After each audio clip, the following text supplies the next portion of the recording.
பாஜக சட்டமன்ற உறுப்பினர் வானதி சீனிவாசன் தற்போது செய்தியாளர்கள் சந்திக்கிறார். காட்சிகளை பார்க்கலாம். 75 லட்சம் ரூபா பிணை, அப்புறம் அமலாக்கத்துறையில வந்து வாரம் ஒரு முறை கையெழுத்து அப்படின்ற மாதிரியான வேற கண்டிஷன்ஸ் எங்களுக்கு தெரிஞ்சது இது வரைக்கும் தான். இன்னும் மற்ற ஆனா நிபந்தனை ஜாமீன்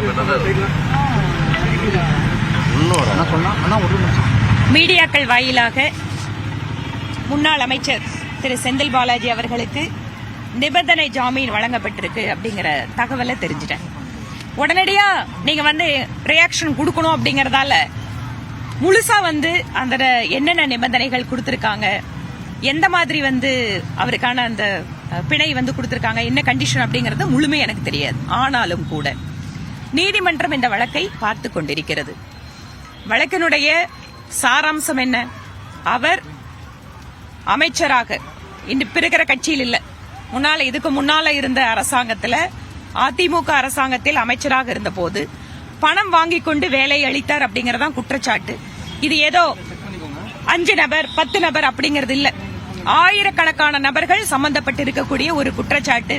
அதனாலதான் அரசாங்கத்து தரப்புல அவர் ஒரு முக்கியமான நபர், அதாவது அரசு அதிகாரத்தில் தன்னோட அதிகாரத்தை செலுத்தக்கூடிய நபரா இருக்கிறதால சாட்சிகள் பயப்படுவாங்க, அவருக்கு நேரா சொல்ல மாட்டாங்க அப்படின்னு சொன்னதாலதான் இத்தனை நாள் அவர் உள்ள இருந்தாரு, ஜாமீன் கொடுக்காம இருந்தாங்க.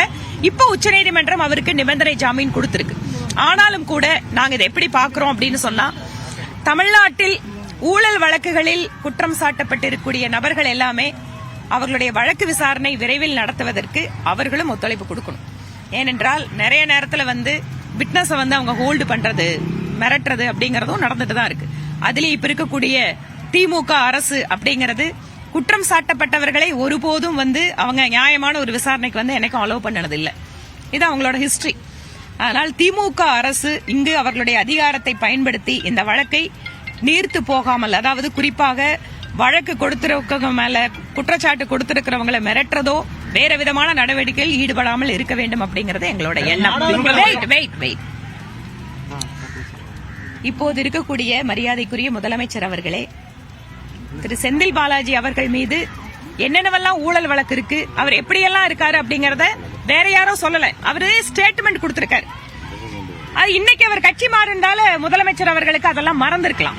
ஆனால் மக்கள் மறக்க மாட்டார்கள். இதை மனதில் வைத்துக் கொண்டு இந்த அரசு செயல்பட வேண்டும் அப்படிங்கறது எங்களோட கோரிக்கை. நாடாளுமன்ற தேர்தலுக்கு முன்னாடி தான் பிஜேபி அரசு தான் அந்த வழக்கில் பொதுவான ஒரு பார்வை சமூக வலைதளங்கள்லாம் பேசப்படுச்சு, விமர்சனம் கொடுத்து. இப்போ தேர்தல் முடிஞ்சதுக்கு அப்புறம் ரிலீஸ் ஆகுறதெல்லாம் ஒரு பேச அடிப்படை. இதே உங்களுக்கு ஒரு ஏஜென்சி, என்போர்ஸ்மெண்ட் ஏஜென்சி யாரு எந்த நேரத்தில் குற்றச்சாட்டு வருதோ, எந்த நேரத்தில் கைது பண்ணுங்கிறது எல்லாமே அது முழுமையான விசாரணை அமைப்புக்குள்ள இருக்கிறது. ஒரு விஷயம் நடக்கும்போது பல்வேறு விதமான நபர்கள் பல்வேறு விதமான கற்பனைகளையோ கதைகளையோ அல்லது ஏதாவது அவங்க மனசுல நினைக்கிறது அவங்கவங்க என்ன வேணா நினைச்சுக்கலாம். அதுக்கு நாங்க பொறுப்பாக்க முடியாது.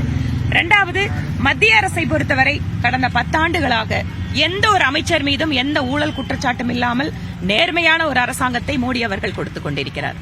ஆனால் இப்போது திமுக அமைச்சரவையில் எத்தனை அமைச்சர்கள் மீது குற்றச்சாட்டுகள் விசாரணை நீதிமன்றத்தில் இருக்குங்கிறதும் மக்கள் முன்பாக நாங்கள் இப்போது ஞாபகப்படுத்த விரும்புகிறோம். மாற்றம் இருக்கும், ஏமாற்றம் இருக்காதுன்னு சொல்லி முதலமைச்சர் சொல்லியிருந்தாரு. இன்னைக்கு ஜாமீன் கிடைச்சிருக்குது.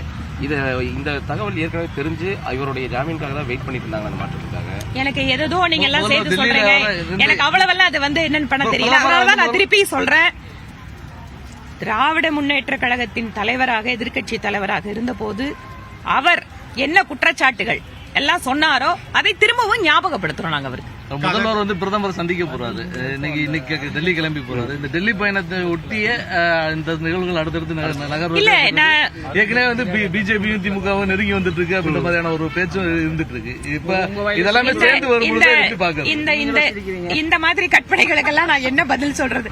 எங்கேயோ ஒவ்வொரு விஷயத்தை